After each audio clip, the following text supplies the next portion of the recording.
Ukraine and its Western allies have hit back at Russian claims that Kyiv is planning to detonate a radioactive bomb on its own territory. President Volodymyr Zelenskyy fears Moscow could be using the allegation as a pretext to escalate the conflict. Earlier, Russia's defense minister Sergei Shoigu called Britain, France, and Turkey to tell them of the Kremlin's concerns that the situation on the ground was rapidly deteriorating. And we are joined now by Pavel Podvig. He is senior researcher of weapons of mass destruction at the United Nations. Thank you so much for joining us. How high is your concern that such a weapon like this could be used in this conflict? Well, frankly, I don't think that this is very plausible because what is known as dirty bomb is really not useful in any sense, military or political or any other. How could, though, if it were to be used, how could it affect the situation on the battlefield and for civilians, especially given that there are claims and counterclaims that it is indeed poised to be used?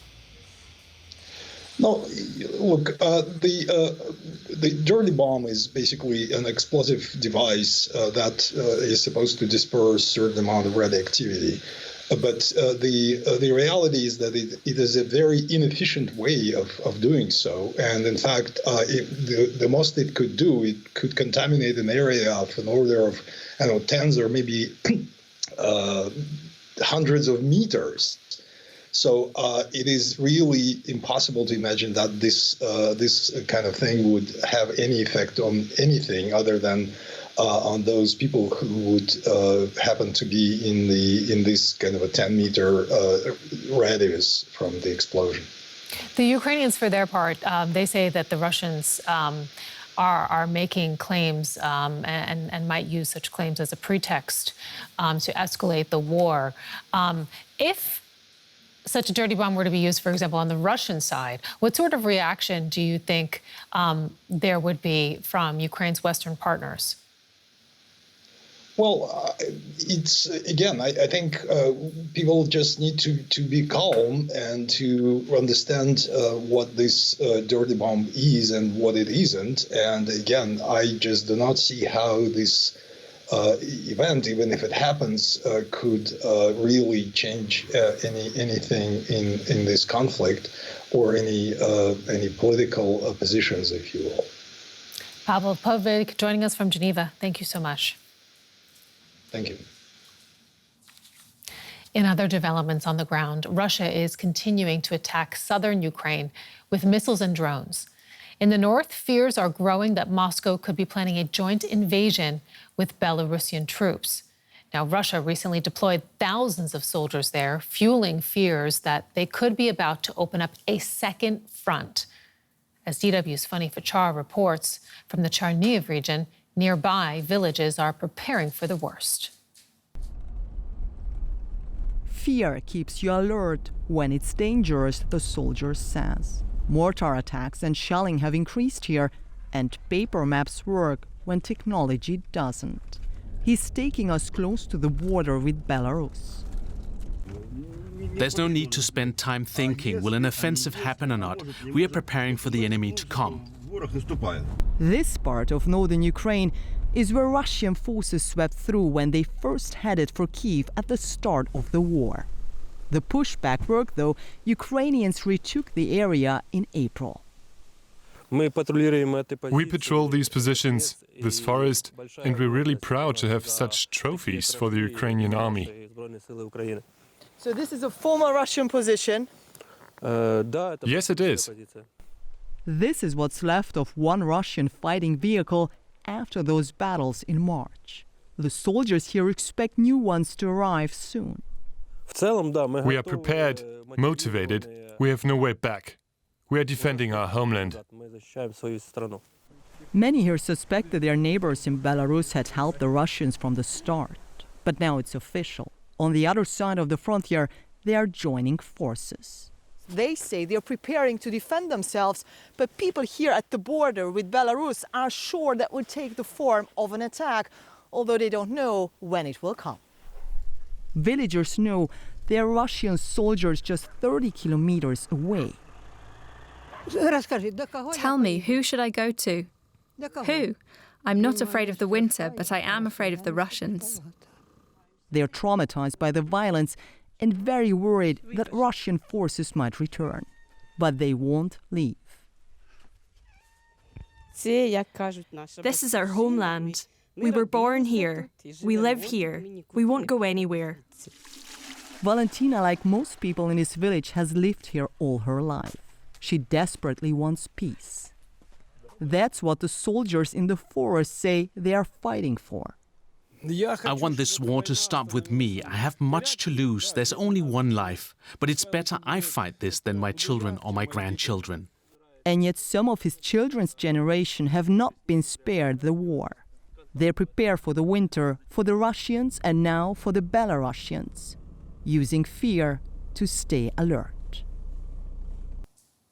And let's bring in Fanny Fachar, who joins us now from Kyiv. Fanny, how are Ukrainians reacting to these allegations about the possible use of a dirty bomb? If you listen to Mr. Kuleba, the foreign minister here, from the very official Ukrainian perspective, they call it, quote, absurd, these accusations made by Russia there. In fact, they are saying that this is being used as a misinformation campaign by Russia to stage a false flag operation, which basically means that then Russia is going to accuse Ukraine of planting this bomb and accusing Ukraine for doing this. So now Ukraine is accusing Russia that they're actually going to plant this bomb. However, if you look back on the context here, and Vladimir Putin, who has said recently that if Ukraine attacks Russian soil, and they do consider annexed territory in Ukraine, such as Kherson, Zaporizhia region, the Donbas region, as Russia right now, if Ukraine attacks it, then Russia is going to resort to nuclear bombs. And what I find quite particularly interesting here is how ordinary citizens have reacted to this development. You will really find reactions from a scale of very angry to very concerned. People who are angry because they say, quote, they feel terrorized by this ongoing fear and fear-mongering by Russia. But you will also find people just simply say, so many things have happened over the course of the past 8 months here in Ukraine that they believe anything and everything that's, quote, inhumane is possible, and that it is possible that Russia may actually plan or have such a plan and actually execute this plan and have a dirty bomb in place for Ukrainians and for Ukrainian civilians to suffer. We do not know, Sarah, what is going to happen. But one thing is clear, that not just rhetorically, but in many ways, if you look at what happened during the past of just 2 weeks, things are escalating here in Ukraine. And that comes amid funny reports of a Russian troop buildup in Belarus. You've been to the border. What are people there telling you?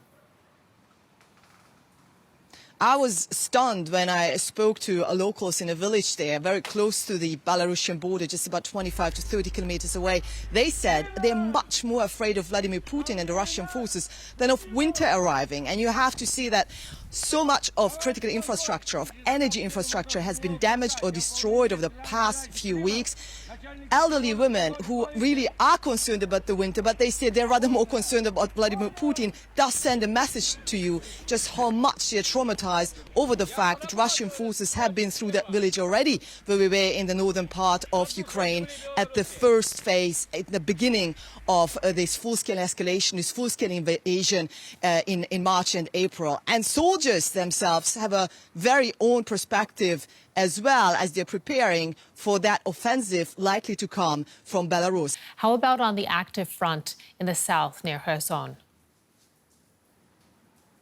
Well, Ukrainian forces definitely continue with their counter-offensive in Kherson region. Their goal is certainly to liberate Kherson city, while on the Russian, or from the Russian side, the Russian forces actually have withdrawn from certain settlements there in Kherson region and are also calling on civilians, as they say, quote, to save and protect their lives and to leave parts of the west bank of the Dnipro River, where Kherson city is located, and go and move towards Crimea or to Russian-occupied territories.